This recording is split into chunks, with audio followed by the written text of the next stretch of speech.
तरह के अजीब शब्द अगर इंग्लिश में मिल जाए तो that is very typical to speak. Let's see मंडराना. मंडराना that is called hover. Hover hover मतलब चारों ओर मंडराना. पर चारों ओर घूमने की इंग्लिश होती है, चारों ओर मंडराने की इंग्लिश होती है हवर अराउंड. जैसे एक घोड़ा फूल के चारों ओर घूमता है, दैट इज कॉल्ड हवर अराउंड. खोटा सिक्का.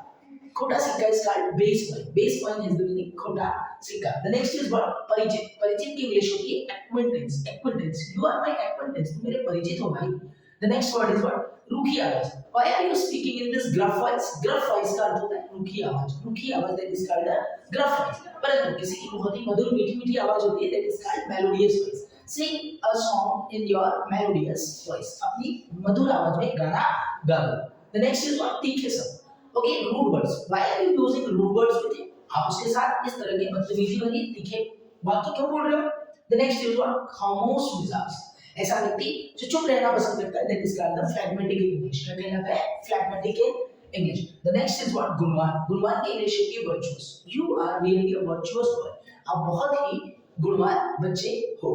Okay, virtuous. And last but not the least, it is बहुभाषी. बहुभाषी की इंग्लिश होती है linguistic. We should be linguistic if we want to achieve our goal. So linguistic. For same videos, just like, share it, follow. See you in the next video.